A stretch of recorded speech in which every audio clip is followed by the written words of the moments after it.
Shalom. Belum semuanya kayaknya. Shalom. Puji Tuhan. Selamat sore semuanya, kembali lagi bertemu di ibadah pemuda keluarga muda di bulan April ini. Kita Paskah tuh tanggal berapa ya? Paskah tuh Maret ya? Oh ya udah. Jadi ini udah minggu keempat setelah Paskah. Lupa namanya, ada istilahnya. Tapi bersyukur kita bisa berkumpul di sini. Kita akan memuji Tuhan bersama-sama. Tapi sebelum kita mulai ibadah kita, mari kita sama-sama berdoa. Mari kita berdoa. Terpujilah Engkau Tuhan Allah kami yang hidup, yang bertahta di kerajaan surga. Tuhan, Kau memberikan segala yang terbaik bagi hidup kami ya Tuhan, kami bersyukur kepadamu. Dan pada sore hari ini ya Tuhan, kami kembali berkumpul karena kami ingin bersatu hati, kami ingin memuji, menyembah-Mu bersama-sama dengan saudara-saudara kami seiman di pemuda keluarga muda. Biar Roh Kudus memimpin kami semua ya Tuhan, biar Roh Kudus memampukan kami untuk menyuarakan hati kami, menyuarakan kesukaan kami ya Tuhan, menyuarakan puji-pujian kami di tempat ini bersama-sama demi kemuliaan-Mu, demi menyenangkan-Mu ya Tuhan. Terima kasih ya Bapa, pimpinlah kami sepanjang hari ini, sepanjang ibadah ini juga ya Tuhan. Kami juga ingin bertekun dalam firman Tuhan yang akan dibawakan juga pada sore hari ini. Kiranya Kau juga menuntun kami, memberi kami hikmat sehingga firman yang akan disampaikan oleh hamba-Mu tidak akan berlalu dengan sia-sia, melainkan menjadi bagian dalam hidup kami. Terima kasih ya Tuhan Yesus. Inilah kami ya Tuhan, kami siap memulai ibadah kami pada malam hari ini. Di dalam nama Tuhan Yesus Kristus, kami berdoa dan mengucap syukur. Haleluya. Amin. Ya, sebelumnya saya undang kita semua berdiri. Kita kasih salam ke sekitar kita. Katakan, apa ya?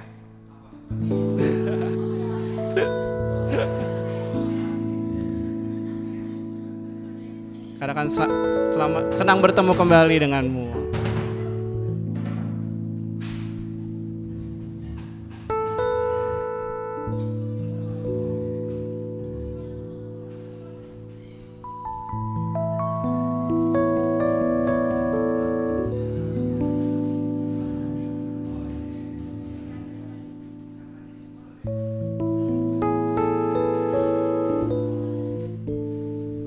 Baik, siap memuji Tuhan semuanya? Amin. Kita mulai angkat pujian kita, Allah sumber kuatku.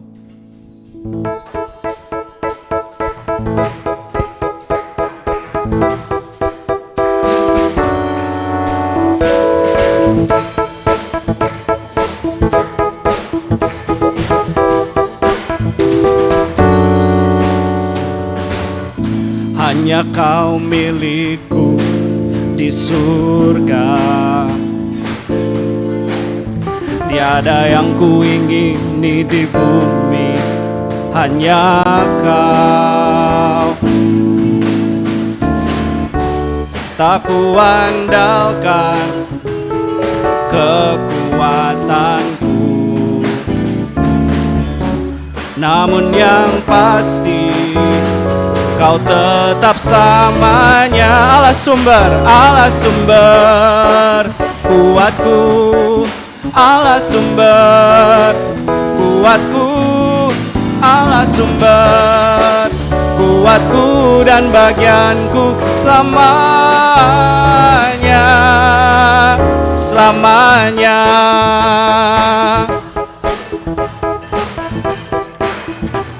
Hanya Kau milikku, hanya Kau milikku di surga. Tiada yang kuingini di bumi, hanya Kau. Tak kuandalkan kekuatanku, namun yang pasti Kau tetap selamanya.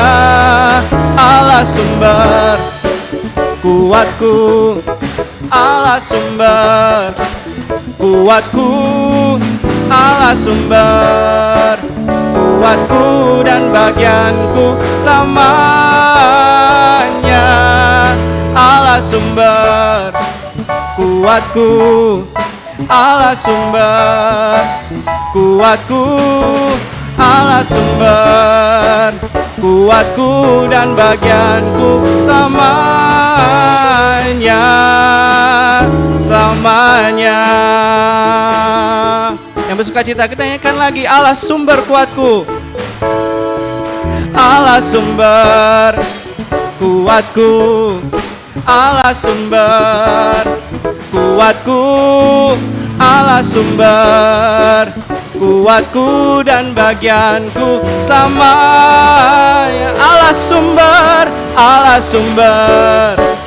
kuatku, Allah sumber kuatku, Allah sumber kuatku dan bagianku selamanya, selamanya, selamanya, selamanya, selamanya. Haleluya. Kita beri tepuk tangan buat Tuhan kita. Siapa yang percaya Tuhan adalah sumber kekuatan kita? Amin. Berarti masih banget kuat untuk memuji Tuhan ya. Sekali, mari kita puji lagu selanjutnya. Kita pujikan dengan sukacita. Terpujilah namamu Tuhan. Yuk, semangat ya, kita tepuk tangannya ya.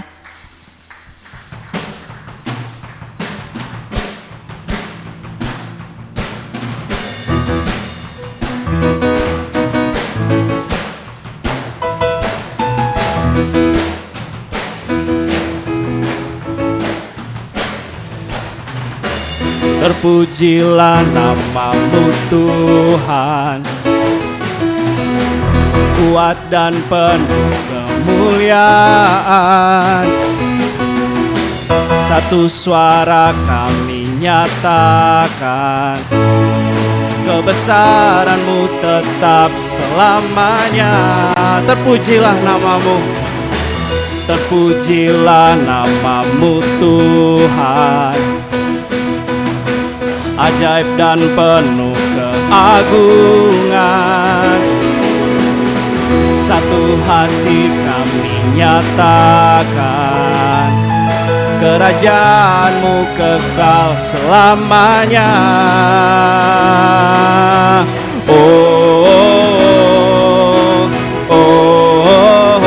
Engkaulah Raja atas dunia, yang menghancurkan kutuk dan membebaskan jiwa. Kami bersorak, bertepuk tangan.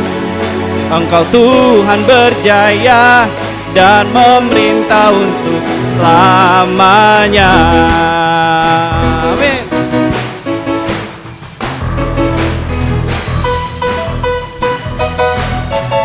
Terpujilah namamu,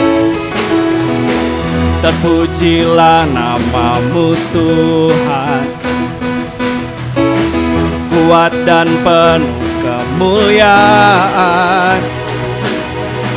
Satu suara kami nyatakan, kebesaran-Mu tetap selamanya. Terpujilah namamu, terpujilah namamu Tuhan, ajaib dan penuh keagungan. Satu hati kami nyatakan, kerajaan-Mu kekal selamanya.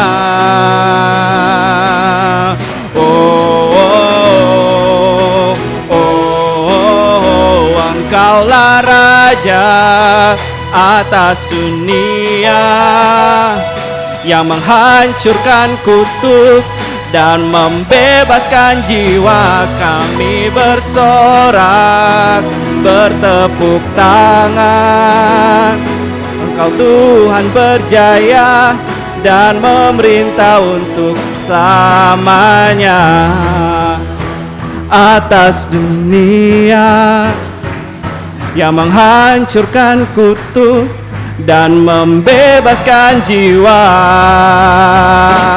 Kaulah Raja atas dunia yang menghancurkan kutuk dan membebaskan jiwa. Kami bersorak, bertepuk tangan. Engkau Tuhan berjaya, Engkaulah Raja, Engkaulah Raja atas dunia yang menghancurkan kutuk dan membebaskan jiwa. Kami bersorak, bertepuk tangan. Engkau Tuhan berjaya dan memerintah untuk selamanya.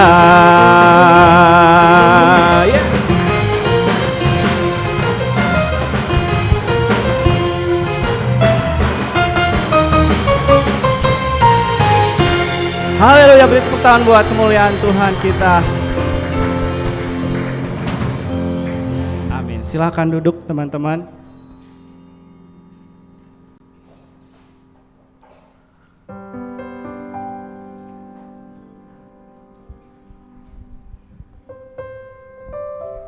Oh ya, kita nafas dulu sebentar ya.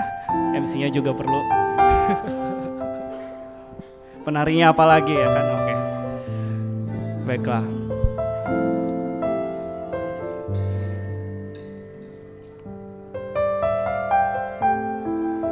Kita setiap waktu-waktu tertentu, mungkin minimal 1 minggu sekali, kita datang, kita mengeluarkan suara kita memuji Tuhan. Dan seharusnya sih itu bukan karena harus, bukan karena terpaksa, tapi karena hati kita bersyukur, karena kita mau bahwa kita hidup karena Tuhan yang kasih semuanya. Dari awal sampai akhirnya, dari segala hal kecil pun itu Tuhan tahu. Dan sepatutnya lah kita bersyukur pada Dia, sepatutnya kita memuji Dia karena setiap kebaikannya Dia. Mungkin ada beberapa hal yang gak enak, beberapa hal yang mungkin bagi kita tuh jelek lah, bagi kita tuh sakit gitu. Cuman di saat itu pun juga pasti ada pertolongan Tuhan. Kebaikan Tuhan tidak akan pernah berhenti sekalipun kita menjauh dari Dia.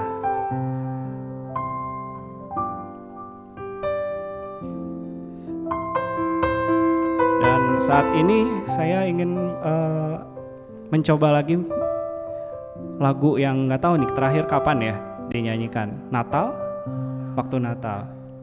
Karena jujur saya termasuk orang yang jarang mengeksplor playlist lagu rohani di Spotify. Jadi tahunya itu aja. Cuman terima kasih kepada tim musik juga yang sudah memperkenalkan lagu ini. Dan kita coba nyanyi lagi yuk bersama-sama supaya ini juga menjadi salah satu pujian yang mewakili rasa syukur kita kepada Tuhan. Goodness of God.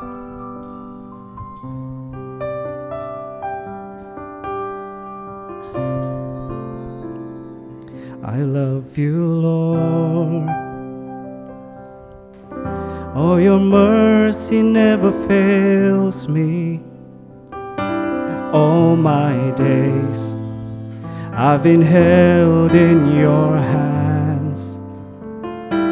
From the moment that I wake up until I lay my head, I will sing of the goodness of God. 'Cause all my life you have been faithful. All my life you have been so good. With every breath that I am able, I will sing of the goodness of God. I love your voice. You have led me through the fire in darkest nights. You were close like no other. I've known you as a father. I've known you as a friend. I have lived in the goodness of God all my life. And all my life you have been faithful.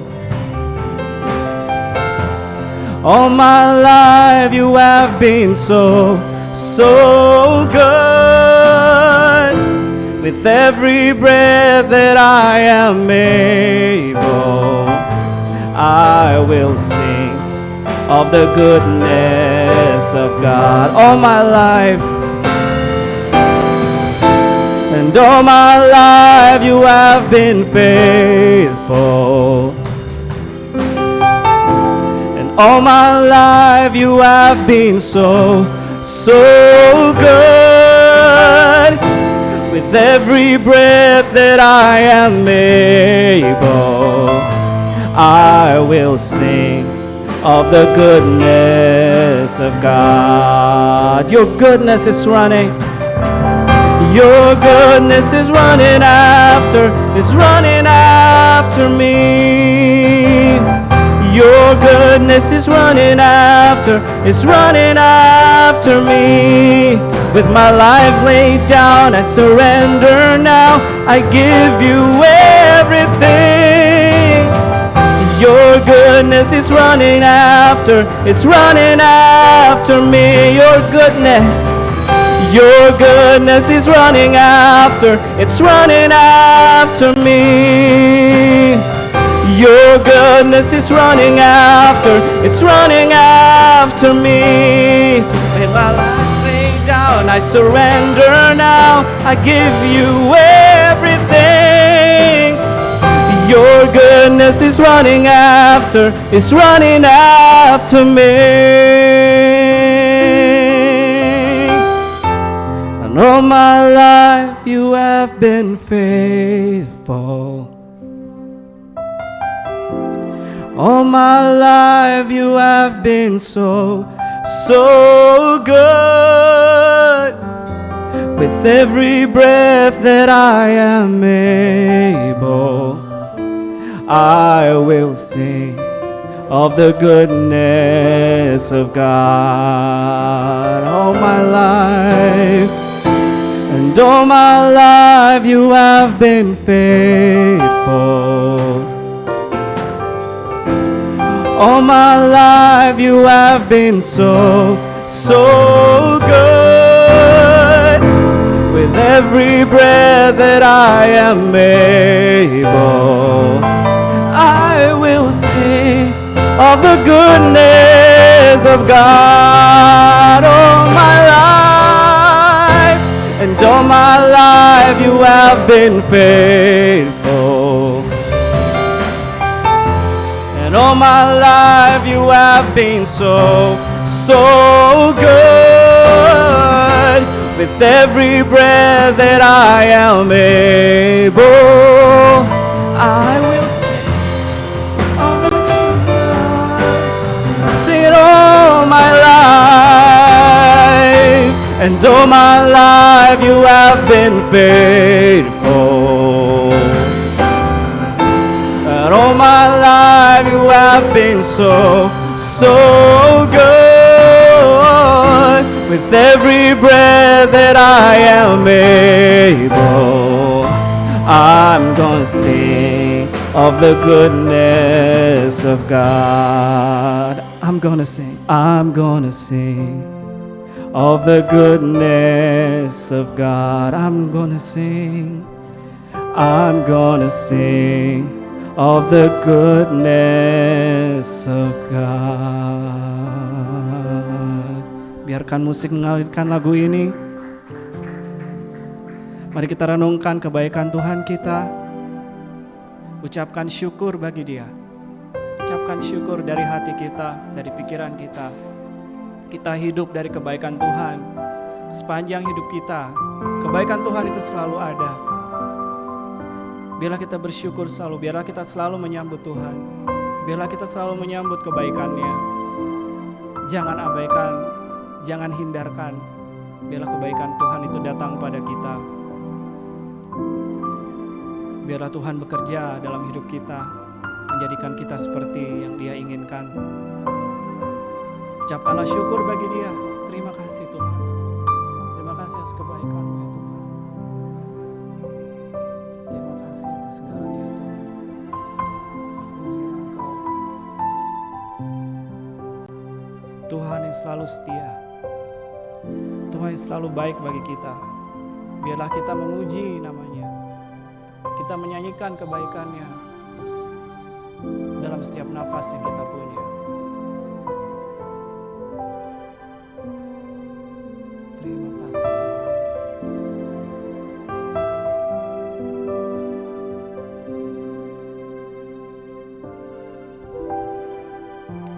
All my life you have been faithful,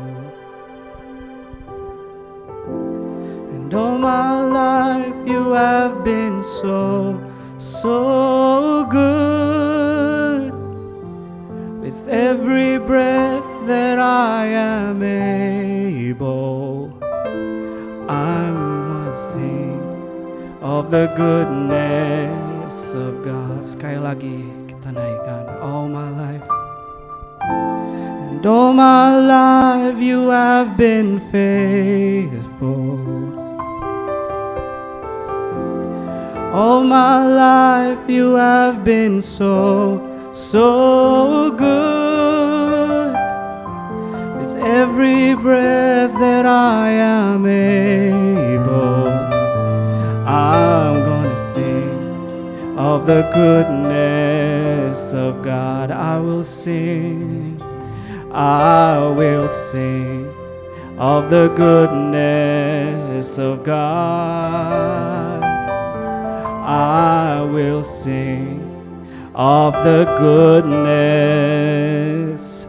of God.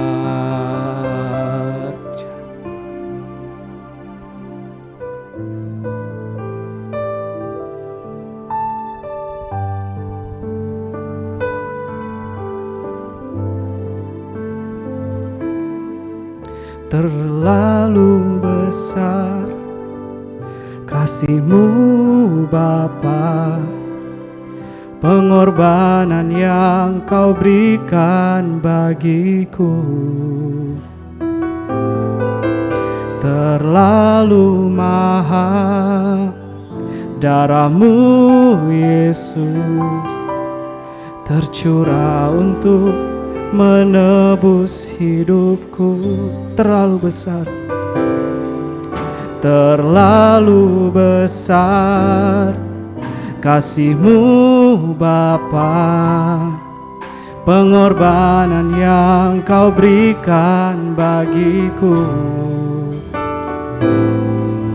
Terlalu mahal darah-Mu Yesus, tercurah untuk menebus hidupku.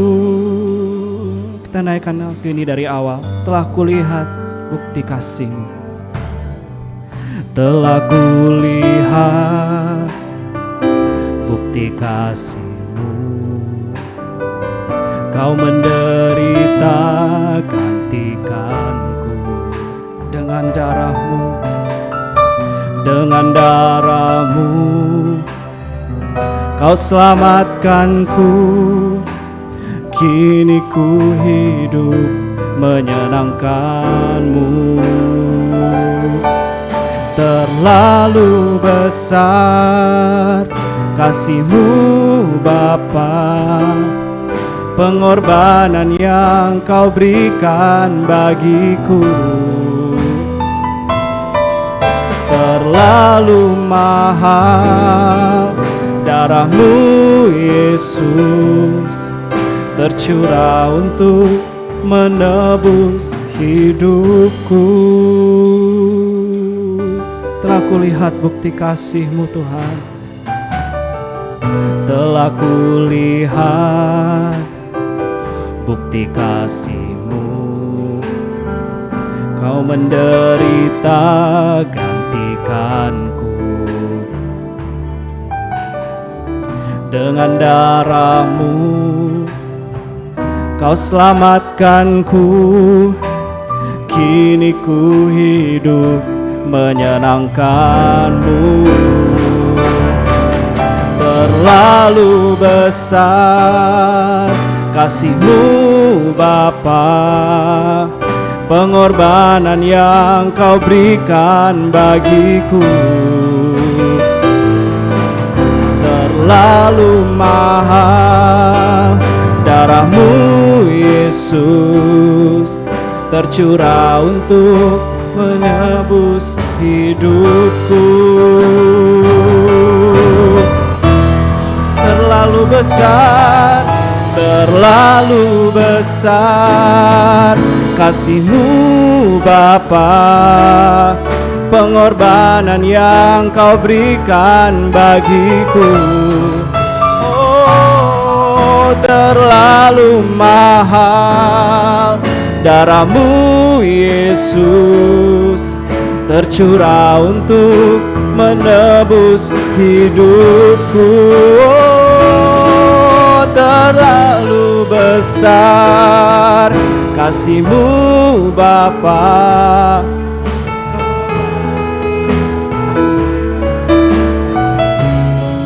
terlalu mahal, terlalu mahal darah-Mu Yesus, tercurah untuk menebus hidup. Katakan terlalu besar, terlalu besar kasih-Mu Bapa, pengorbanan yang Kau berikan bagiku.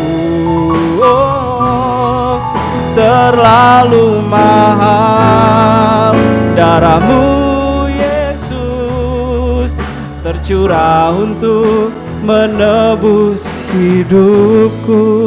Tercurah, tercurah untuk menebus hidupku. Tercurah, tercurah untuk menebus hidupku.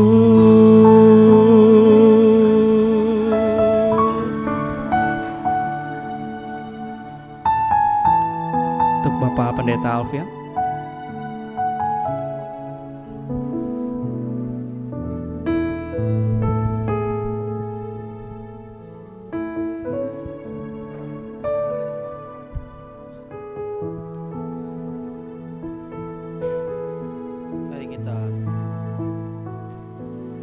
Mari kita berdoa.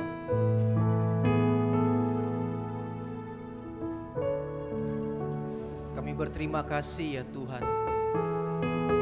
Sungguh kami berterima kasih hanya kepada Tuhan saja dalam hidup ini. Engkau tetap setia dalam kehidupan kami walaupun kami sering tidak setia Tuhan. Kami berterima kasih atas kebaikan-Mu ya Tuhan. Walaupun kami sering tidak baik kepada Tuhan. Kami bersyukur untuk kasih karunia-Mu. Meskipun kami tidak layak untuk menerima itu ya Tuhan. Kami sungguh bersyukur ya Tuhan. Karena kami punya Allah yang baik dalam hidup ini. Kami bersyukur kami punya Allah yang setia, yang terus menyertai hidup kami dan memberkati hidup kami ya Tuhan. Bahkan Tuhan memanggil kami dan memilih kami ya Tuhan untuk menjadi anak-anak Allah yang serupa dan segambar dengan-Mu ya Tuhan Yesus. Terima kasih Tuhan, terima kasih. Dan karena kebaikan-Mu ya Tuhan, itulah yang mendorong kami untuk kami boleh hari ini bersama-sama berkumpul dalam rumah-Mu ya Tuhan. Kami beribadah bersama, berfellowship bersama ya Tuhan. Itu karena kebaikan Tuhan yang mendorong kami.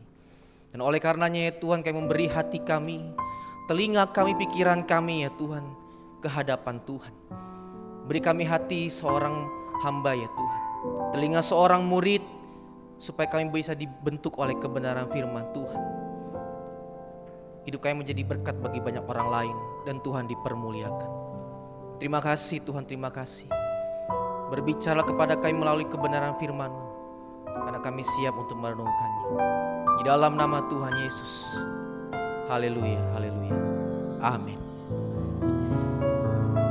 Ya, shalom, selamat sore teman-teman. Kita bersyukur ya kita bisa kumpul kembali dalam rumah Tuhan pada sore hari ini. Tapi kalau teman-teman mungkin sudah baca flyer ataupun lihat flyernya gitu ya, saya bukan pendeta Dieter Nicholas. Saya bukan pendeta Dieter Nicholas gitu ya. Jadi kalau mungkin teman-teman jangan lihat, setahu saya pendeta Dieter nggak begini orangnya, kok hari ini kok beda gitu ya. Jadi bukan saya maksudnya. Saya pemain cadangan. Baik teman-teman yang dikasihi Tuhan, sesuai dengan tema yang akan kita renungkan bersama-sama, yaitu adalah dalam bahasa Inggris lagi nih. Saya dulu agak lama di Singapura gitu ya. Cuma numpang lewat doang saya di sana di Singapura gitu ya. Jadi bahasa Inggrisnya terlalu bagus jadi nggak bisa ngomong gitu kan. Tema kita yang diberikan kepada tema kita hari ini adalah He choose you as His dwelling place. Tuhan memilih kita sebagai tempat kediamannya. Allah memilih kita sebagai tempat kediamannya. Artinya Allah memilih kita supaya Allah bisa bernaung, Allah menjadikan diri kita sebagai tempat kediamannya.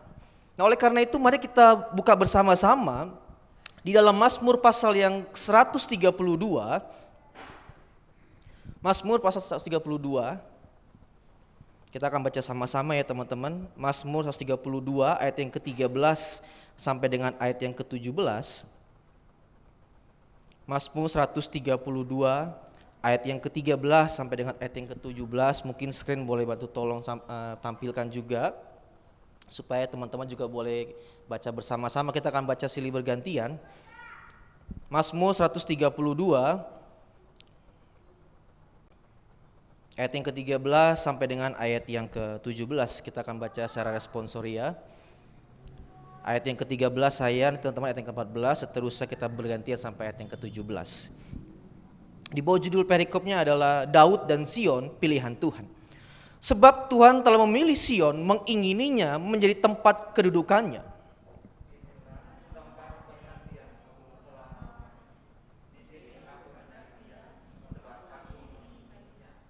Ayat 15, perbekalannya akan kuberkati dengan limpahnya, orang-orangnya yang miskin akan kukenyangkan dengan roti.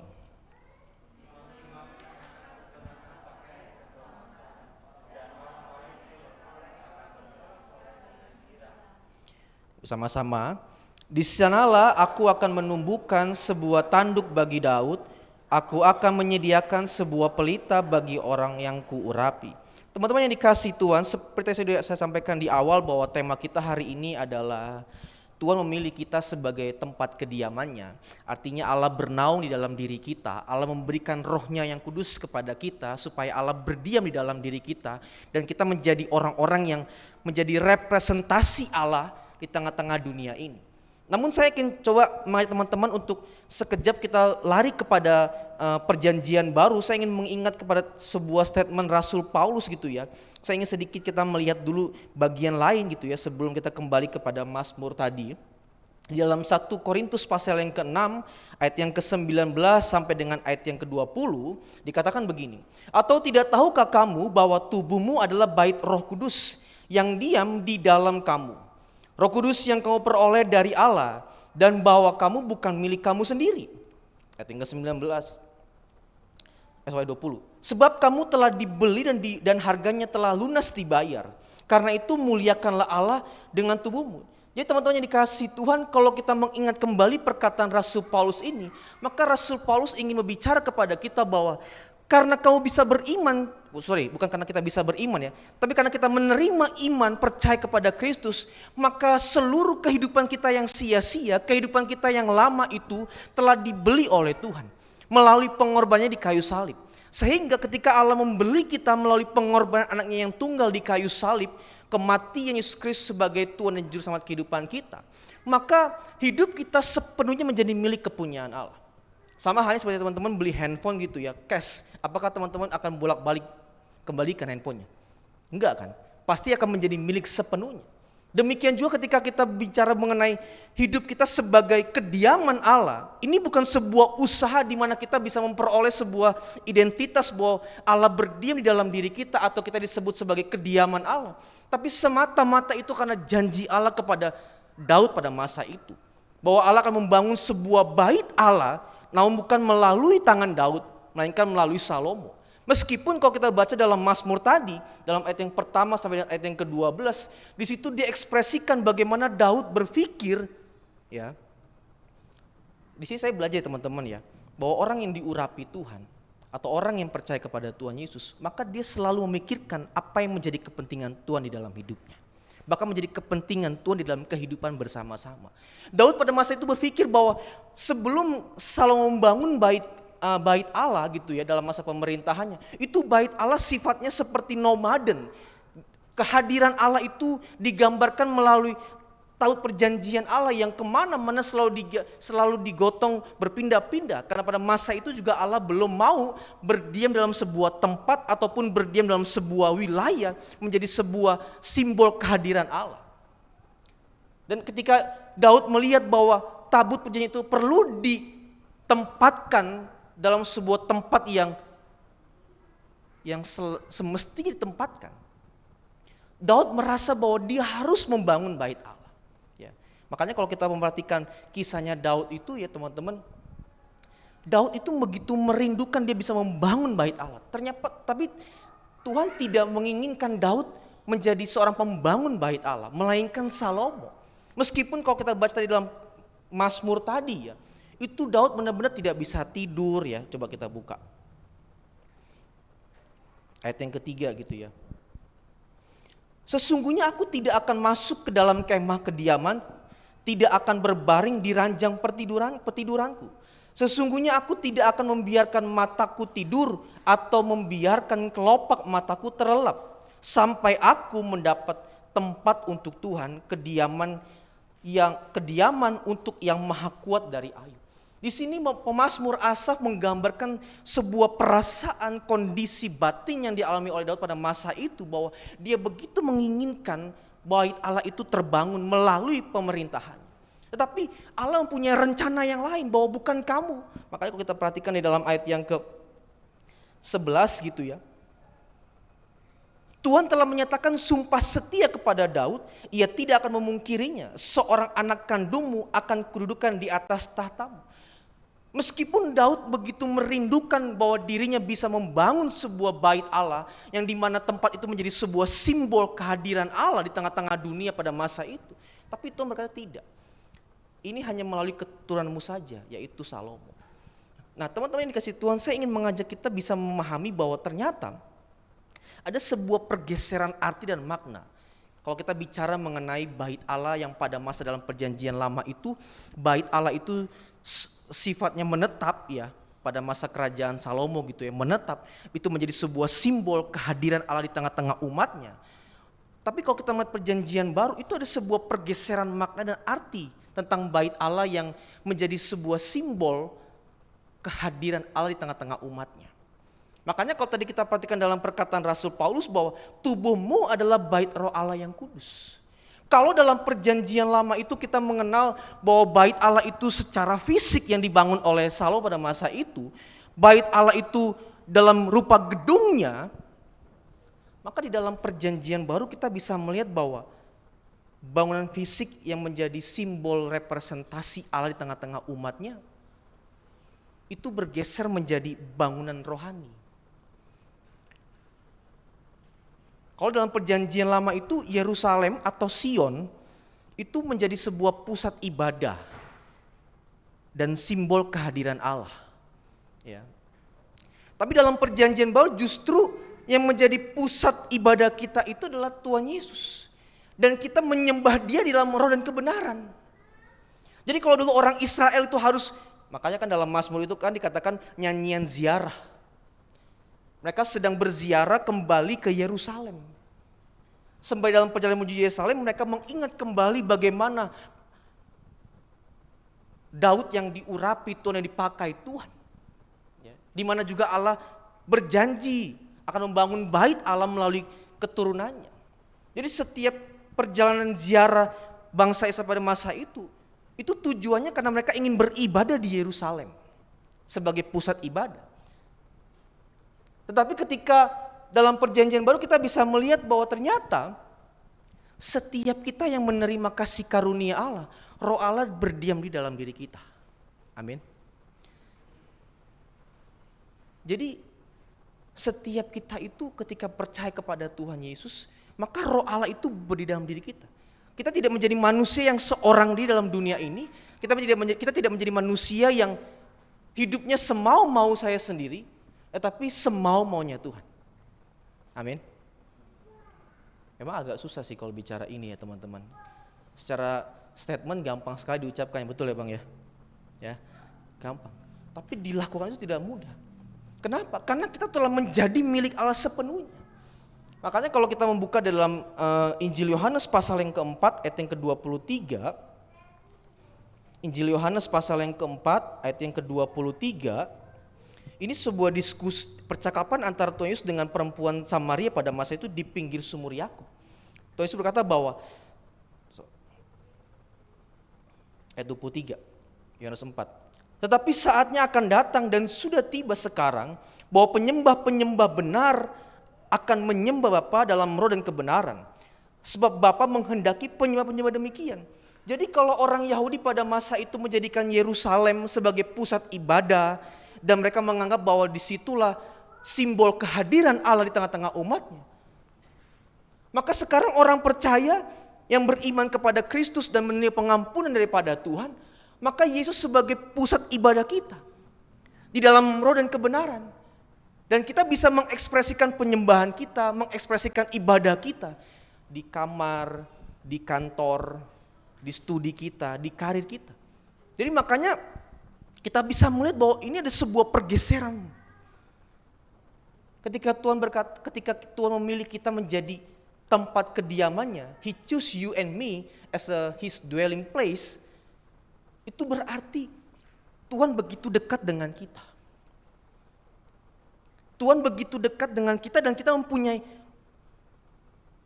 potensi untuk bisa berhubungan intim dengan Tuhan. Kita punya potensi untuk bisa berhubungan karib dengan Tuhan. Kenapa? Karena Roh Allah itu berdiam di dalam diri kita. Kalau dalam hasanah teologi, Allah itu tidak hanya Allah yang transenden, Allah yang jauh di sana, yang tidak tergapai oleh tangan manusia, tapi Allah yang imanen juga. Maksudnya apa? Allah yang kita imani bahwa Dia bersama-sama dengan kita, di dalam diri kita. Jadi kita tidak pernah seorang diri. Kalau Tuhan berkata bahwa aku menyertai kamu sampai kesudahan zaman, itu berarti bahwa Allah berjalan bersama-sama dengan kita. Dan dimanapun orang percaya yang berjalan bersama-sama dengan Tuhan, pasti memberikan dampak supranatural dalam kehidupan orang lain. Orang yang berjalan bersama dengan Tuhan, mengalami Tuhan, itu pasti hidupnya berdampak bagi orang lain. Ya, makanya kalau ada kita di antara kita gitu ya, bisa bilang, aduh kalau ada dia males, nah itu sinyal itu warning itu, tanda-tanda bahwa kok ada dia kok gue males ya gitu ya. Antara dianya atau kitanya yang masalah sebenarnya, gitu kan. Saya pernah sekali gitu ya, saya bukannya mau bilang bahwa kita ini bisa apa ya, menjadi ukuran berkat bagi orang ya teman-teman, enggak. Tapi kalau kita memahami bahwa ketika Tuhan hidup di dalam hidup kita dan Tuhan mau pakai hidup kita sebagai berkat bagi orang lain, maka dimanapun kita berada kita jadi berkat bagi orang-orang di sekitar kita. Amin. Dan teman-teman harus mengalami itu. Tidak bisa hanya cukup dalam sebuah statement pemikiran. Makanya kalau kita berkata bahwa Tuhan jadikan aku berkat, itu pasti terjadi. Ya. Coba ke teman-teman kembali flashback deh. Pernah gak teman-teman gitu ya, datang ke sebuah coffee shop gitu atau warung yang sepi, lalu tiba-tiba kafe itu jadi rame. Itu bukan berarti aji mumpung ya, enggak begitu. Tapi itu sebuah pembuktian ketika kita benar-benar meyakini bahwa Tuhan aku mau jadi berkat dimanapun kita berada. Tuhan pasti memberkati keberadaan kita dimanapun itu dan di sekitar kita jadi menerima berkat Tuhan. Makanya kita nggak boleh tidak boleh anggap enteng keberadaan diri kita. Kita nggak boleh anggap enteng dimanapun kita ada. Kenapa? Karena kita bersama dengan Tuhan. Bukan seorang di dalam artian kita hidup dalam status semau-mau gue sendiri, enggak. Tapi kita bersama dengan Tuhan. Ketika Tuhan menempati diri kita sebagai kediamannya, kita menjadi milik Tuhan. Ya. Dan ketika kita menjadi milik Tuhan, maka ini yang saya imani, bahwa kita pasti mengalami Tuhan dalam kehidupan ini. Tidak mungkin tidak, pasti mengalami Tuhan. Ya. Meskipun keadaan kita belum berubah ya, situasi penderitaan, pergumulan, kesulitan kita alami belum berubah, tapi setidaknya iman kita makin matang di dalam Tuhan. Coba kalau teman-teman ingat di dalam kehidupannya Ayub, ketika dia berkata dalam Ayub pasal 42, dia bilang apa? Dulu hanya dari orang saja aku mengenal engkau, sekarang aku melihatnya. Itu perkataan Ayub itu kondisinya belum berubah. Setelah ayat yang ke-6 dan ke-7 baru judulnya Ayub dipulihkan Tuhan. Artinya apa? Keadaannya dipulihkan. Tapi sebelum keadaan dipulihkan, Ayub sudah punya iman yang mantap. Kalau dulu aku hanya mengenal Tuhan dari orang lain nih, tapi sekarang aku mengalami Tuhan sendiri. Jadi keadaan kita belum berubah, it's okay. Tapi iman kita matang dalam Tuhan. Amin. Itu paling penting. Karena Tuhan lebih tertarik mengubah hidup kita lebih dahulu. Tuhan lebih tertarik mengubah hati kita. Tuhan lebih tertarik mengubah pemikiran kita. Baru situasi Tuhan ubahkan. Jadi kalau dalam film-film drakor gitu ya, it's okay to be not okay, bener ya? Gitu ya. It's okay. Gak apa-apa jadi dalam kondisi yang gak oke. Tapi justru dalam keadaan yang tidak oke, imanku jadi oke. Agak susah ngerti kayaknya bahasanya ya. Meskipun dalam keadaan yang tidak oke situasinya, tapi rohaniku jadi oke. Coba kalau kita lihat dengan jujur, ya. Seringkali justru dalam persoalan kehidupan yang sulit kita makin mantep. Saya beberapa hari ini kalau ngobrol sama Om Anton gitu ya, monyet itu kalau jatuh karena dia nggak bisa manjat ya? Bukan. Justru ketika dia duduk santai di atas pohon dan angin sepoi-sepoi begini-gini, jatuh. Tertidur dengan angin sepoi-sepoi, enak banget anginnya ya. Tidur jatuh di akhirnya. Tapi kalau dia manjat dalam kondisi pohon bergoyang-goyang, dia nggak mungkin jatuh. Dia bisa dengan semacam cara dia bisa lompat kemana-mana. Karena dia emang ahlinya manjat. Tapi kalau monyet jatuh, itu apa? Itu ketika dia sedang di atas tertiup angin-angin. Angin-angin sepoi. Akhirnya apa? Angin sepoi itu menidurkan dia dan akhirnya dia jatuh ke bawah. Nah seringkali kenyamanan hidup itu menjadi berhal dalam diri kita. Kenyamanan hidup itu menjadi situasi yang melemahkan iman kita. Makanya ketika kita memahami bahwa Tuhan memilih kita sebagai tempat kediamannya, itu Tuhan sedang melatih kita. Tuhan melatih kita untuk semakin bergantung kepada Dia. Tuhan melatih kita supaya kita semakin erat berpegang pada Dia. Jadi Tuhan mau berkata begini ya, kalau melalui tema ini ketika saya merenungkan bahwa kamu tidak bisa pegangan sama yang lain, kamu hanya bisa pegangan dengan aku doang. Nah kalau tadi saya mengatakan bahwa bait Allah itu sebagai pusat ibadah dan simbol kehadiran Allah, namun dalam perjanjian baru kita bisa melihat bahwa Allah itu justru malah mendiami diri kita, dan kita dengan penuh ekspresi kapan saja dan di mana saja kita bisa beribadah kepada Tuhan meskipun cuma di kamar, karena kita menyembah Allah dalam Kristus Yesus, dalam roh dan kebenaran. Maka yang kedua, bait Allah yang dulu menjadi pusat itu dalam perjanjian baru itu bergeser arti dan maknanya.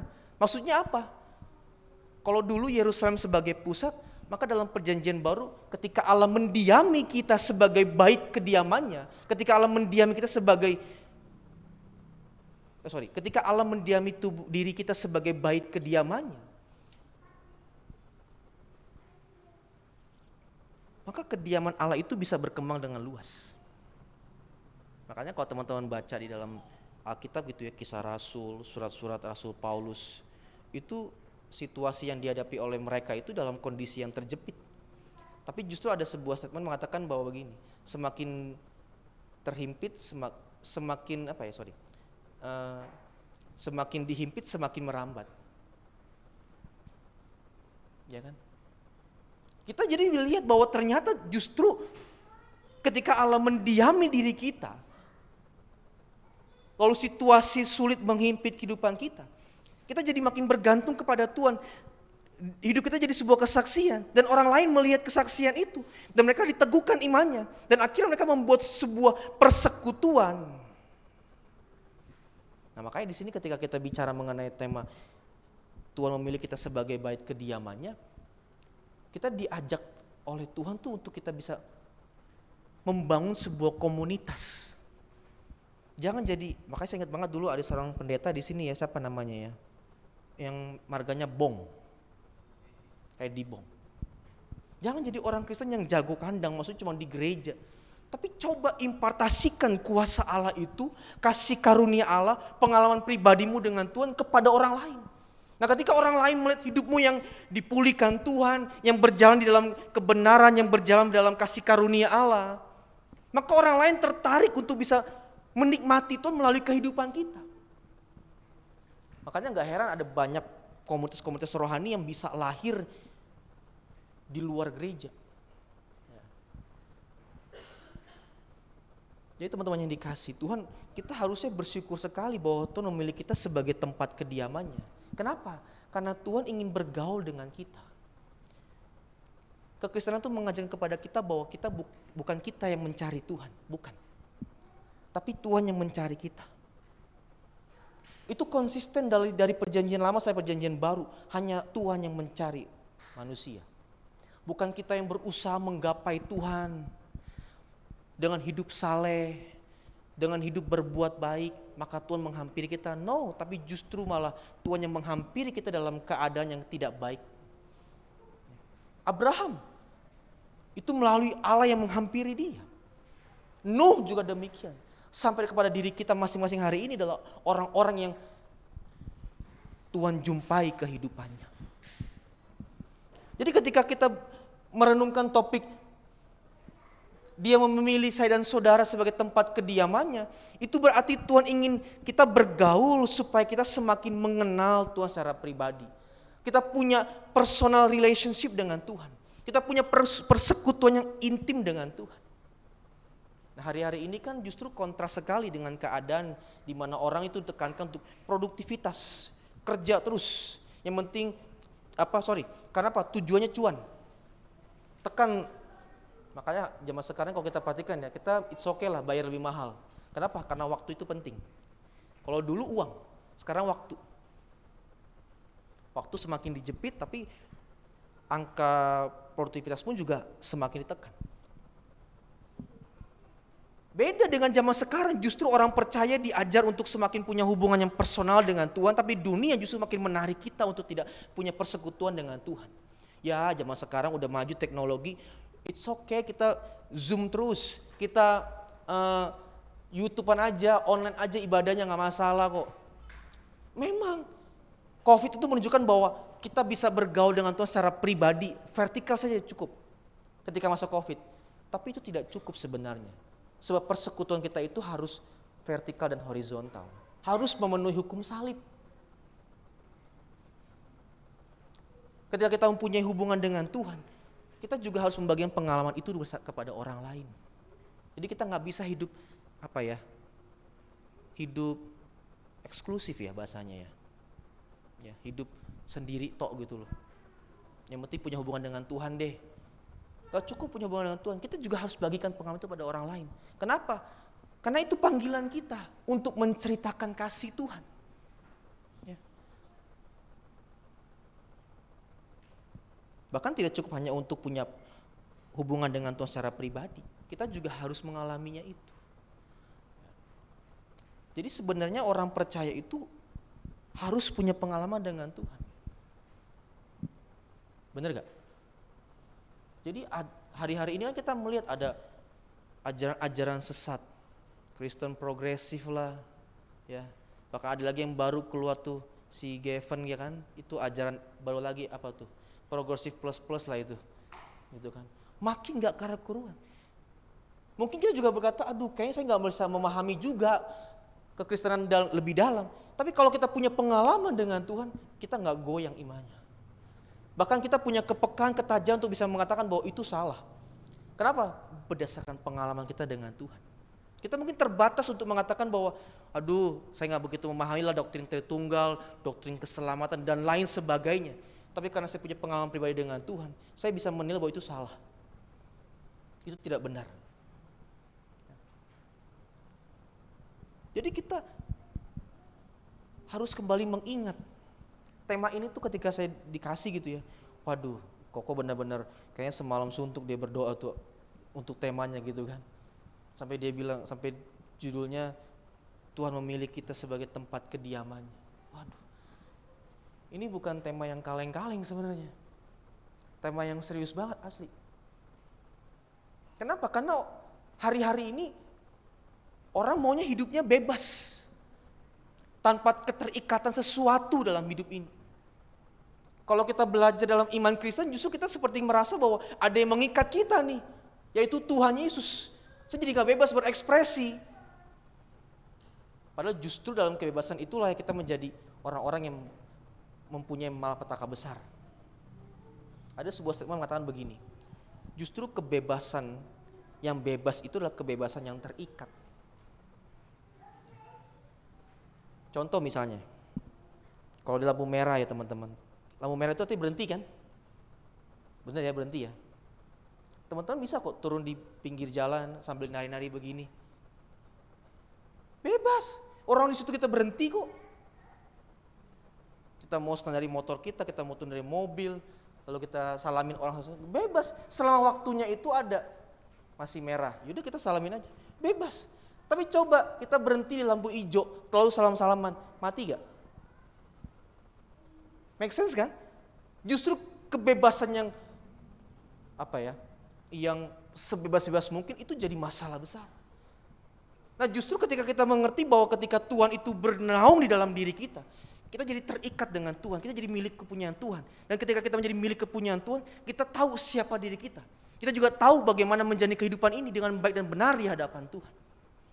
Meskipun kita mengakui bahwa kita pun juga manusia yang rapuh, manusia yang lemah, yang cenderung berbuat salah. Tapi karena kita memahami dan meyakini bahwa Tuhan tidak pernah meninggalkan kita, Dia di dalam diri kita masing-masing.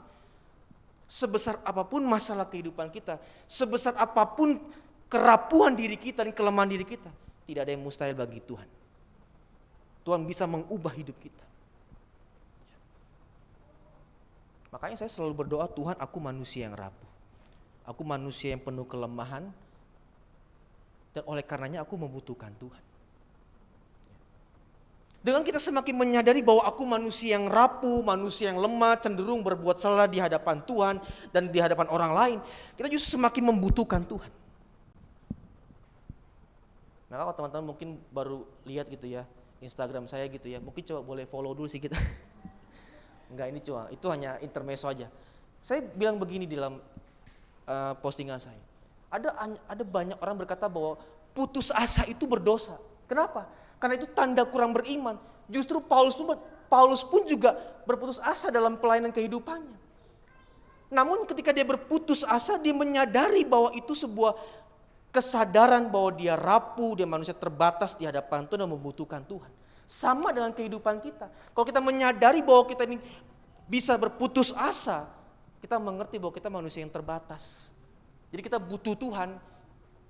Yang menjadi berdosa adalah ketika kita dikuasai oleh keputusasaan. Benar gak?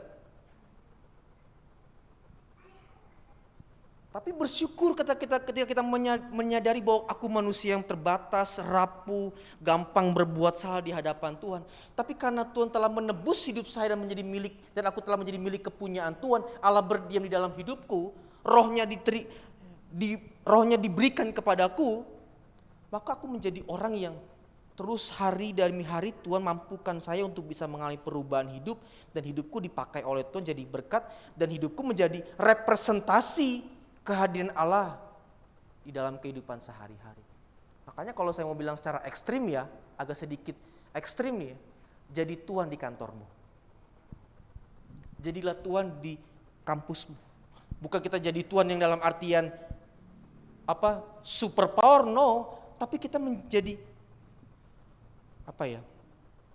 pembawa damai sejahtera. Ketika Allah hadir pasti ada damai sejahtera. Nah, ketika kita mengerti bahwa Roh Allah itu diam di dalam diri kita, maka dimanapun kita berada kita membawa damai sejahtera. Kita membawa damai sejahtera, membawa sukacita. Nah, sampai di sini saya ingin mengajak teman-teman untuk bisa kembali, untuk sejenak aja merenung di hadapan Tuhan. Apakah kita sudah sadar bahwa hidup kita ini adalah bait Roh Allah yang kudus? Tahukah dan sadarkah kita bahwa hidup kita ini adalah kediaman Allah?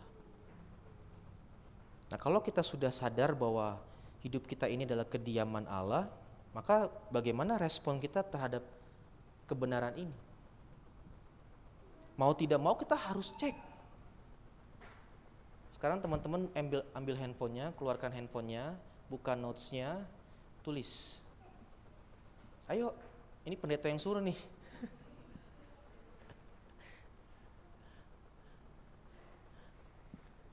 Tulis di notesnya. Segala bentuk hal-hal jasmani apa yang masih sampai hari ini belum tuntas di hadapan, tulis. Saya kasih waktu 3 jam. Kelamaan ya. Nanti ada Ibu Gembala tuh, Ibu Gembala sudah nanti, Alfian sudah kelamaan.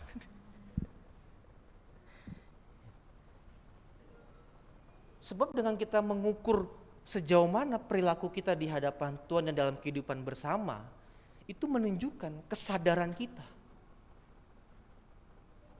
Banyak orang Kristen itu sadar, artinya dalam keadaan yang sadar dia hidup, tapi nggak sadar, rohnya nggak sadar. Minimal 5 lah ditulis. Sudah? Sekarang kasih ke saya. Oh jangan dong, jangan. Tulis aja. Saya pun juga tulis kok di sini. 1, 2, 3, 4, 5. Apa yang menjadi kekurangan kita? Apa yang menjadi kebiasaan buruk kita? Saya pun juga kadang-kala juga nggak sadar kalau saya ini juga adalah tempat kediaman Allah. Salah satu yang menjadi kekurangan saya adalah saya emosional, temperamental, mudah marah.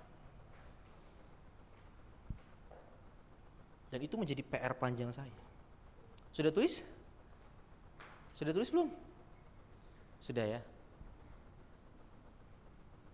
Simpan dulu situ aja. Nah, kalau kita sudah mulai membuat list apa yang menjadi kelemahan kita, keburukan kita, maka lihat itu di dalam kacamata firman Tuhan. Bagaimana saya bisa mengubah ini? Makanya ketika kita bicara mengenai Allah memilih kita sebagai tempat kediamannya, kita harus setiap hari mengkalibrasi hati kita untuk kembali kepada titik yang semestinya. Ini ibarat lingkarannya teman-teman ya. Tuhan tuh di tengah di dalam kehidupan kita, Tuhan tuh di hati kita. Tapi seringkali kita menggeser Tuhan.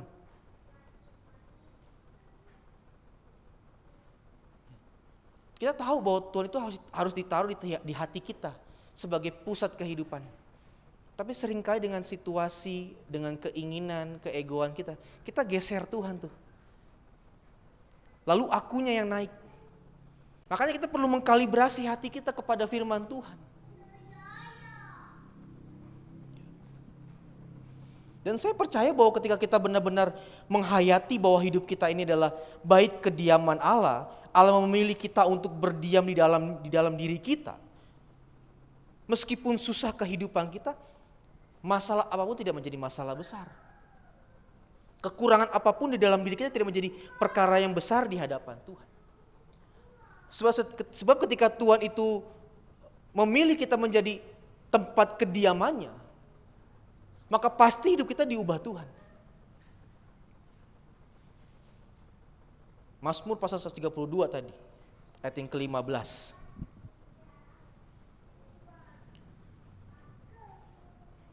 Perbekalannya akan kuberkati dengan limpahnya. Orang-orangnya yang miskin akan kukenyangkan dengan roti. Maksudnya apa? Ketika Tuhan memilih kita sebagai tempat kediaman, jadi kita menyadari bahwa kita adalah tempat kediaman Allah, maka Tuhan pasti memberkati hidup kita. Kalau di sini dibilang perbekalnya akan kuberkati dengan limpahnya, tidak akan kekurangan hidup kita. Apapun situasi yang kita hadapi, kita tidak menjadi orang yang berkekurangan dalam hidup ini.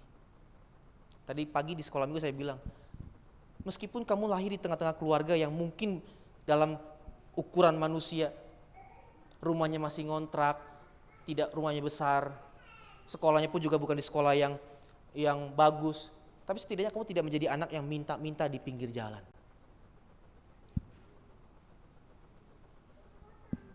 Ini sebuah dampak ketika Tuhan berdiam di dalam diri kita. Makanya kalau kita mau menikmati berkat Tuhan, kita mau menikmati pribadinya, maka kita harus membiarkan Tuhan mengisi seluruh kehidupan kita. Maka kita akan mengalami apa yang itu disebut dengan berkat sukacita, berkat tak kekurangan. Perbekalnya akan kuberkati dengan limpahnya. Orang-orangnya yang miskin akan kukenyangkan dengan roti. Roti itu bicara makanan. Saya kalau mau berkata jujur ya teman-teman ya, kalau boleh jujur ya, 1 tahun terakhir ini menjadi tahun yang agak gelap bagi saya, bahkan mungkin gelap ya. Tapi justru ketika saya di dalam doa pribadi gitu, Tuhan ini rasanya mungkin dalam tahun-tahun ini saya akan mengalami kegelapan. Tapi justru Tuhan singkirkan kegelapan itu, Tuhan memperlihatkan bagaimana dia bekerja luar biasa dalam diri saya. Nah, kalau mau saya ceritain panjang lebar gak cukup teman-teman. Tapi saya mengalami. Ayat yang ke-16. Imam-imamnya akan kukenakan pakaian keselamatan, dan orang-orangnya yang saleh akan bersorak-sorai dengan girang. Ayat yang ke-16 ini dalam konteks bukan keselamatan kekal ya, tapi dalam konteks keselamatan di dunia ini, di bumi ini, dalam kehidupan sehari-hari. Maksudnya apa? Ketika kita memahami, menyadari bahwa Allah itu berdiam di dalam diri kita, kita sebagai kediaman Allah, maka Tuhan pasti menyertai hidup kita. Kita pasti aman dalam hidup ini. Kalaupun situasi itu berat ataupun masalah yang kita hadapi berat, tidak memberatkan iman kita di hadapan Tuhan. Kita tetap masih bisa bergantung sepenuhnya. Ya. Ayat 17. Di sanalah aku akan menumbuhkan sebuah tanduk bagi Daud, aku akan menyediakan sebuah pelita bagi orang yang kuurapi. Kalau dalam terjemahan bahasa Indonesia masa kini, di sini seorang keturunan Daud kujadikan raja, pemerintahnya akan kuteguhkan. Ketika saya baca ini ya teman-teman, merenungkan bagian ini gitu ya. Meskipun saya harus jujur bahwa saya belum berkeluarga, tapi ayat ini bicara mengenai berkat bagi keluarga. Ketika kita menyadari dan memahami bahwa Allah itu berdiam di dalam diri kita, dan kita membiarkan Tuhan bekerja di dalam seluruh kehidupan kita, maka anak cucu kita menjadi orang-orang yang dipakai Tuhan. Anak cucu kita pasti menjadi orang-orang yang berdampak bagi orang-orang di sekitarnya. Kenapa? Karena Tuhan itu ada di dalam kehidupan kita. Makanya mau tidak mau kita harus menjadikan Tuhan sebagai pusat dalam kehidupan kita. Kita harus menjadikan Tuhan sebagai satu-satunya, the one and only, yang kita butuhkan dalam hidup ini. Yang kita junjung tinggi keharuman namanya.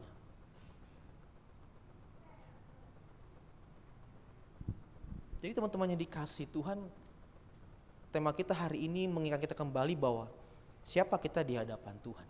Kita adalah orang-orang yang sudah ditebus Tuhan. Dan kita menjadi bait roh Allah yang kudus. Implikasi dari orang-orang yang memahami dan menyadari bahwa hidupnya adalah bait roh Allah yang kudus, roh Allah berdiam di dalam diri kita. Kita menjadi orang-orang yang tidak sembarangan hidupnya di dalam Tuhan dan di hadapan Tuhan. Kita menjadi orang yang justru terdorong untuk membawa dampak bagi orang lain.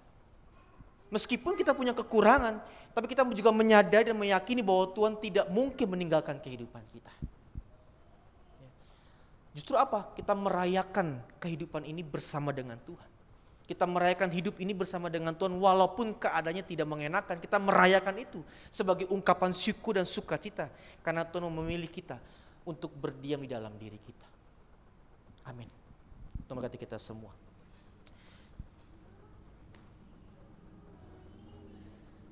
Ya, silakan maju pemusik. Kita angkat satu pujian ya. Apa lagunya?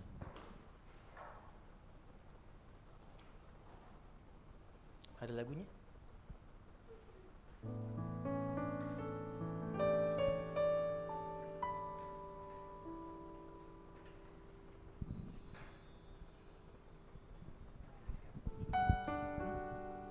Ya boleh.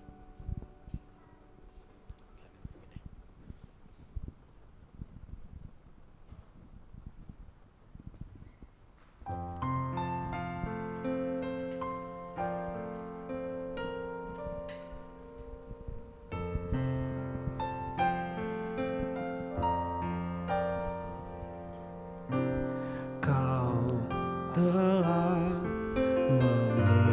memilihku sebelum dunia dibentuk. Betapa aku bersyukur padamu ya Tuhan Allahku. Kau telah memanggilku sebagai alat kerajaanmu. Betapa aku bersyukur padamu atas perbuatanmu. Jadikan aku bait suci-Mu yang kudus dan yang tiada bercela. Jadikan aku mezbah doa-Mu bagi keselamatan bangsaku. Jadikan aku bait suci-Mu yang kudus dan yang tiada bercela. Jadikan aku mezbah doa-Mu bagi keselamatan. Sekali lagi katakan, jadikan aku Tuhan. Jadikan aku bait suci-Mu yang kudus dan yang tiada bercela.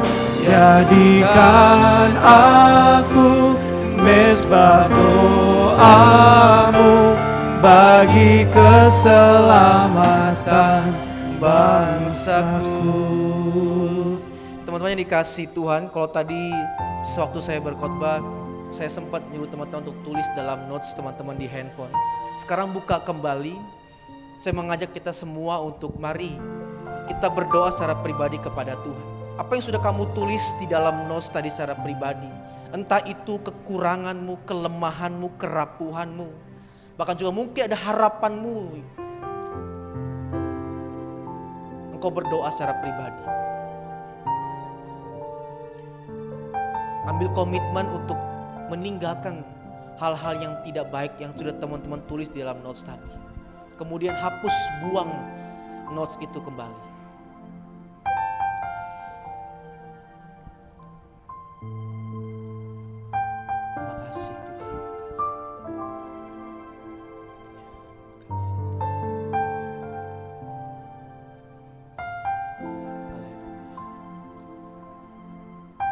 Berdoa minta kepada Tuhan kesadaran bahwa aku ini bait Allah yang kudus.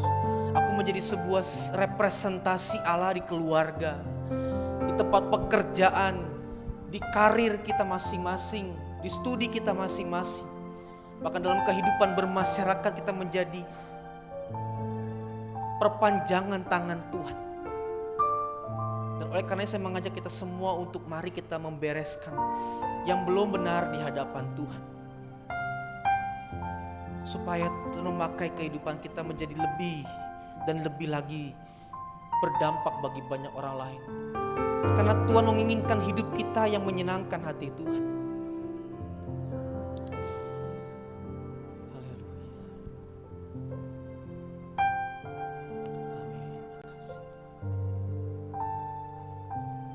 Ambil komitmen kembali di hadapan Tuhan.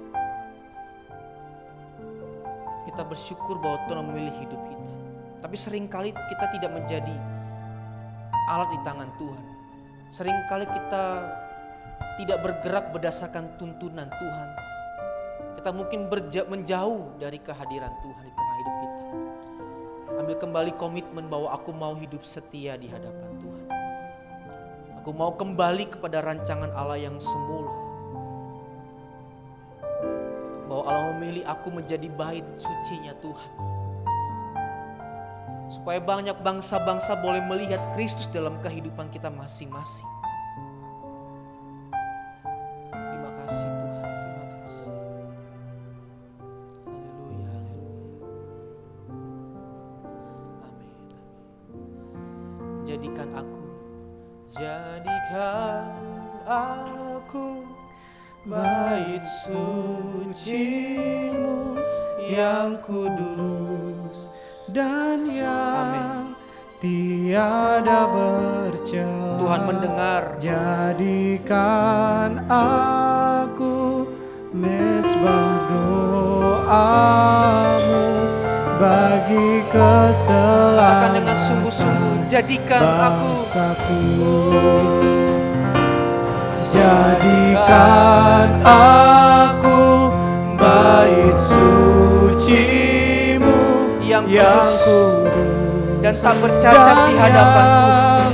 Tiada bercela. Ini kerinduan kami semua ya Tuhan. Aku mesbah doa-Mu bagi keselamatan. Sekali lagi katakan yuk sama-sama, jadikan aku Tuhan.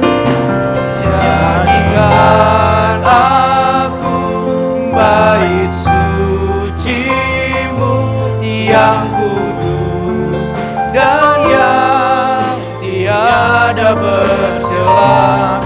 Jadikan aku mesbah doa-Mu bagi keselamatan bangsa-Mu. Tuhan, terima kasih untuk firman-Mu yang sudah kami renungkan bersama-sama. Kembali firman-Mu mengingatkan kami bahwa siapa kami di hadapan Tuhan. Tuhan telah membeli hidup kami tuntas dan lunas di hadapan-Mu melalui pengorbanan-Mu di salib ya Tuhan. Dan itu menjadi sebuah konsekuensi harga yang harus dibayar oleh kami, bahwa kami menjadi tempat kediaman Allah. Roh Allah berdiam di dalam diri kami. Kami menjadi milik kepunyaan Allah sepenuhnya. Dan oleh karena itu Tuhan, bahwa kami terus menjadi anak-anak kepunyaan Allah yang dimanapun kami ada ya Tuhan. Kami menjadi berkat bagi banyak orang lain. Kami menyaksikan Tuhan kepada banyak orang. Kami memuliakan nama Tuhan di hadapan banyak orang lain ya Tuhan. Apapun yang menjadi kesulitan kami, pergumulan kami taruh di hadapan Tuhan. Karena kami yakin ya Tuhan, ketika Tuhan telah memiliki sepenuhnya hidup kami, maka tidak ada yang mustahil bagi Tuhan. Tuhan mengerti setiap kehidupan kami. Tuhan peduli setiap kehidupan kami. Dan Tuhan pasti menjaga seluruh kehidupan kami. Terima kasih Tuhan, terima kasih. Kami bersyukur untuk firman-Mu. Mampukan kami dalam pimpinan Roh-Mu yang kudus, supaya kami bisa melakukannya dalam kehidupan kami sehari-hari. Terima kasih Tuhan, terima kasih. Di dalam nama Tuhan Yesus, haleluya, haleluya, amin.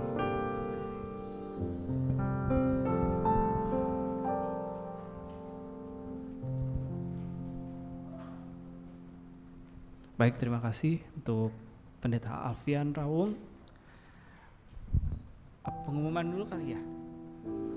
Oh ya, persembahan. Oke. Kita akan memberikan persembahan kita, ada yang bertugas. Silakan.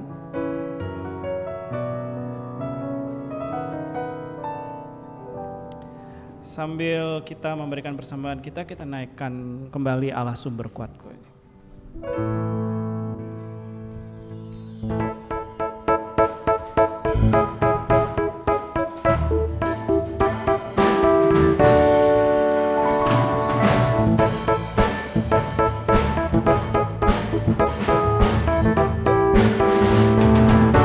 Hanya kau milikku, hanya kau milikku di surga.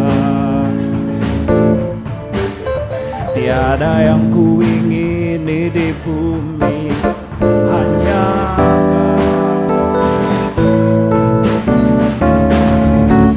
tak kuandalkan kekuatanku,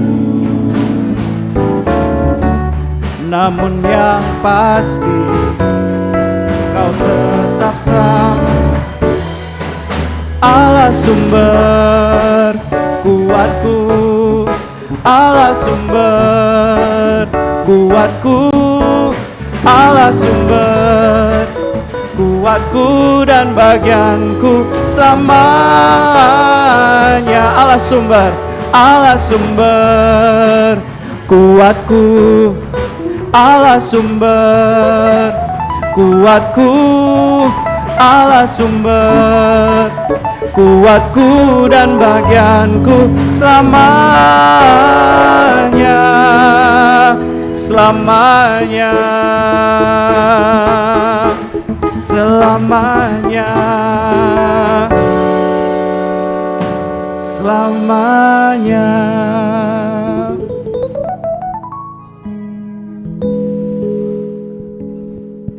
Ya, shalom semuanya teman-teman.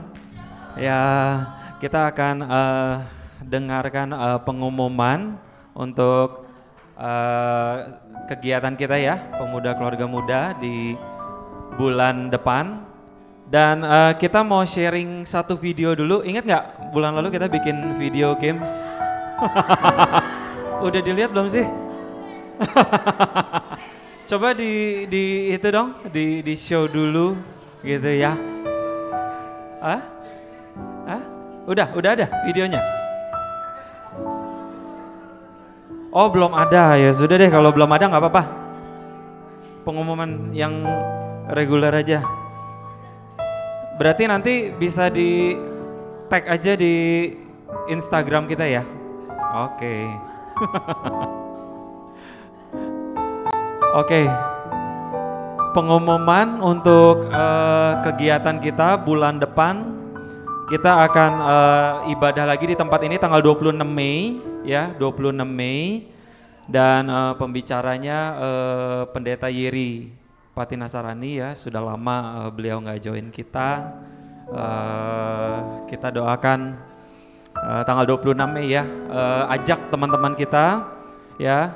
Hari ini teman-teman kita ada beberapa juga nggak hadir karena satu dan lain hal. Kita doakan bulan depan kita kumpul dalam jumlah yang lebih banyak, close to you ya, dekat dengan Tuhan. Oke. Kemudian pengumuman berikutnya adalah Spada Sport awal Mei, tanggal berapa ya awal Mei ya?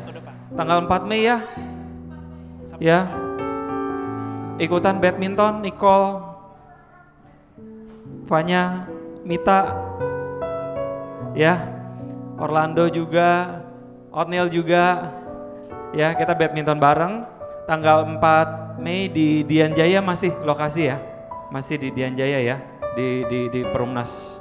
Kemudian berikutnya yang fellowship, yang teman-teman kelas remaja ya, kelas Lukas itu tetap hari Sabtu minggu kedua dan minggu ketiga ya, kita akan sama-sama hadir fellowship jam 8 malam sama Kak Alfian dan Kak Rian ya, atau Kak Olive, mana Kak Olive?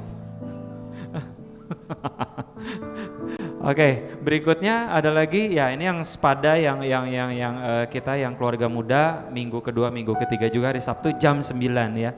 Yang fellowship jam 8, yang dewasa jam 9. Oke.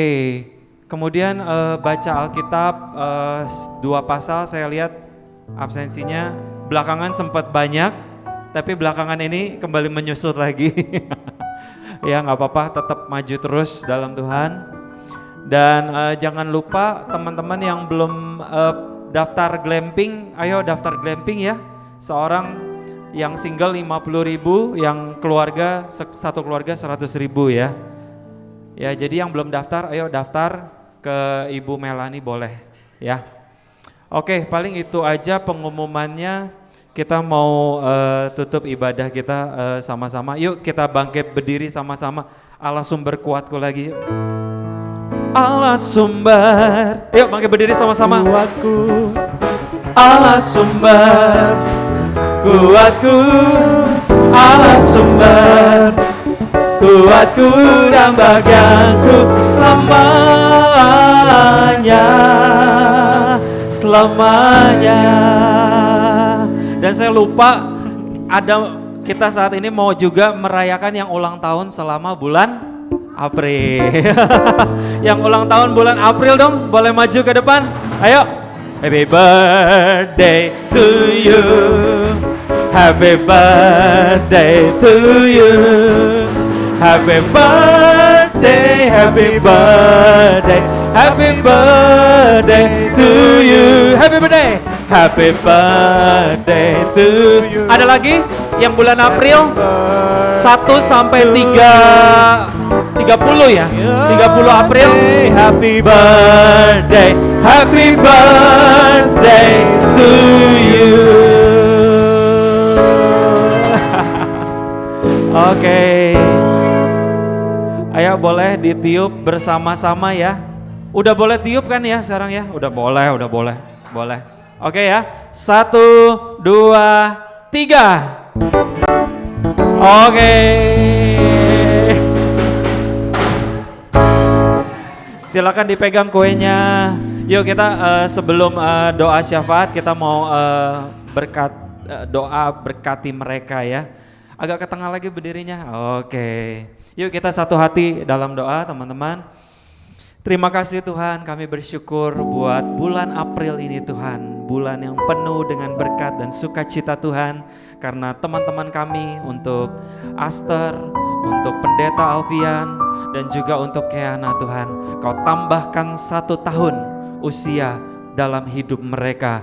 1 tahun lagi mereka menyatakan cinta kasih mereka Tuhan kepada Engkau. 1 tahun lagi Tuhan mereka boleh memuliakan Engkau. Kami percaya Tuhan 1 tahun ke depan mereka boleh dibawa Tuhan masuk terus dalam rencana-Mu, masuk dalam bimbingan-Mu Tuhan.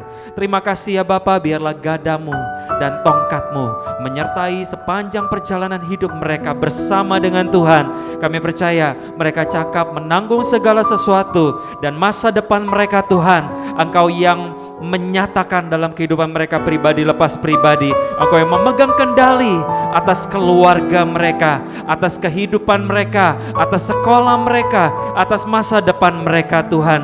Terima kasih Bapa, Engkau memberkati Pendeta Alfian, Engkau memberkati Keana, Engkau memberkati juga untuk Aster Tuhan. Biarlah Engkau memberkati mereka dalam keluarga, dalam pelayanan, dalam pekerjaannya juga Tuhan. Engkau yang menyertai dan memberkati. Terima kasih Bapa, kami mengucap syukur buat malam hari ini Tuhan. Karena itu Tuhan, biarlah kami serahkan seluruh kehidupan mereka sepanjang setahun ke depan ke dalam tangan pengasihan-Mu. Di dalam nama Tuhan Yesus kami sudah berdoa bagi mereka dan kami bersukacita. Bersama-sama kita katakan amin. Happy birthday sekali lagi buat mereka bertiga. Haleluya. Allah sumber kuatku, Allah sumber kuatku, Allah sumber kuatku, Allah sumber kuatku dan bagianku selamat. Allah sumber, Allah sumber kuatku, Allah sumber kuatku, Allah sumber kuatku dan bagianku selamanya. Selamanya. Selamanya. Sekali lagi. Selamanya.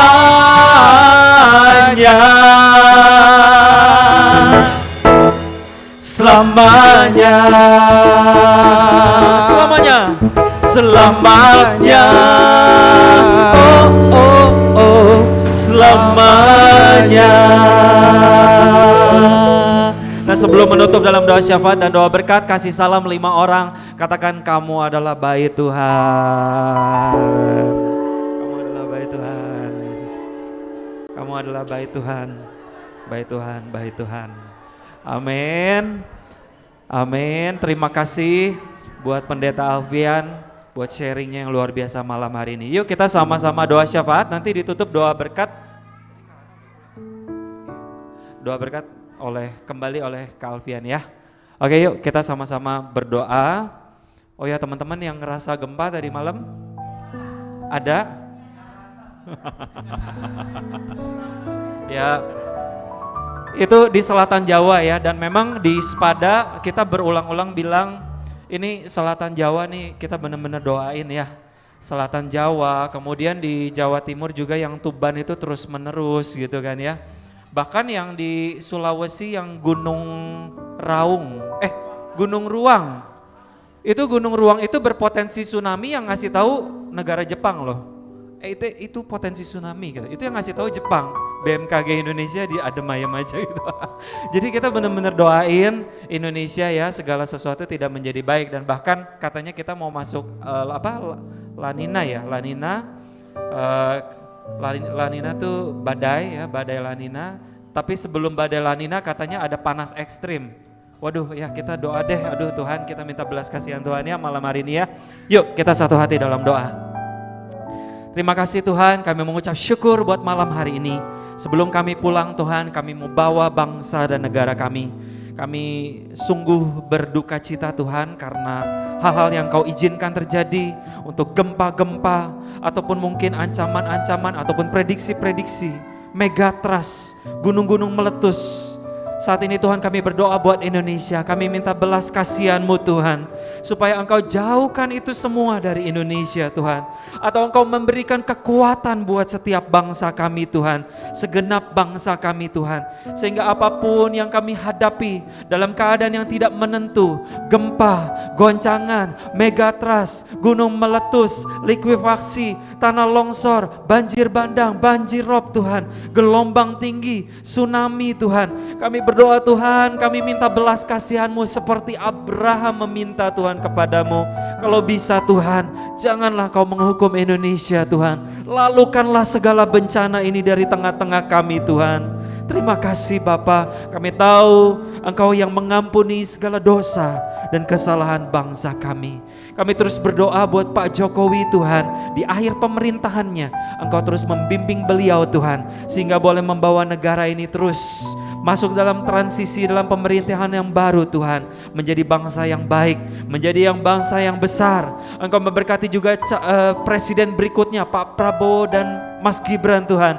Engkau memberkati supaya Indonesia boleh dibawa ke dalam visi misi 2045, Indonesia emas, Indonesia yang berjaya di dalam nama Tuhan Yesus. Kami serahkan bangsa dan negara kami dalam tangan-Mu. Saat ini kami juga serahkan kota Bekasi, di mana kami tinggal, rumah kami tinggal, lingkungan kami tinggal, gereja-Mu di tempat ini berada Tuhan. Kami serahkan kota ini dalam tangan-Mu Tuhan. Kami minta shalom, kami minta damai sejahtera. Kami minta Tuhan juga teman-teman kami Tuhan, mereka yang mungkin sudah lama gak bergabung bersama-sama dengan kami Tuhan, biarlah mereka juga boleh bersama-sama Tuhan, boleh mengalami Engkau Tuhan melalui pelayanan di gereja-Mu di tempat ini. Engkau memberkati juga pemuda keluarga muda di tempat ini. Engkau memberkati juga seluruh pengurus gereja GKOI Jemaat Persekutuan, mulai dari gembala, sidang, dan seluruh majelis. Kami serahkan ke dalam tangan pengasihan-Mu Tuhan.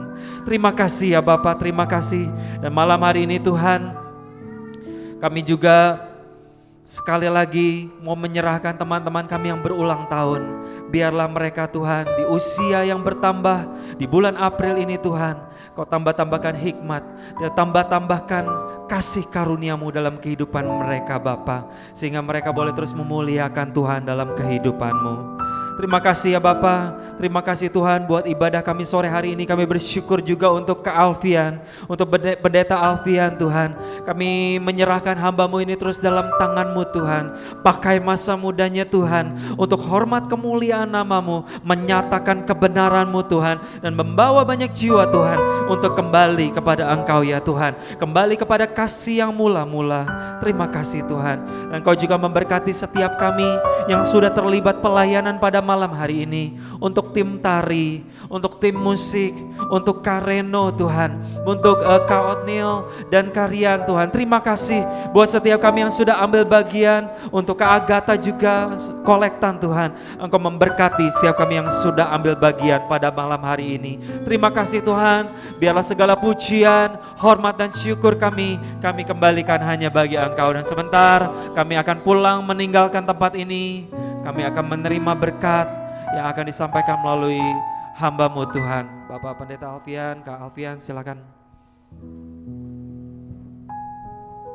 Usai sudah ibadah kami ya Tuhan, tapi belum selesai kehidupan kami di hadapan Tuhan.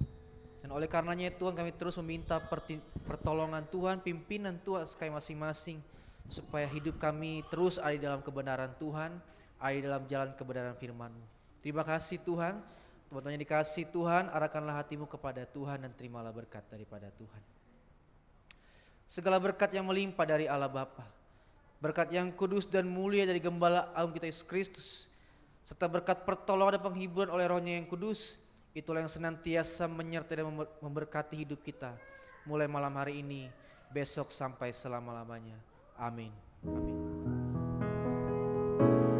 Bapa, terima kasih. Bapa, terima kasih.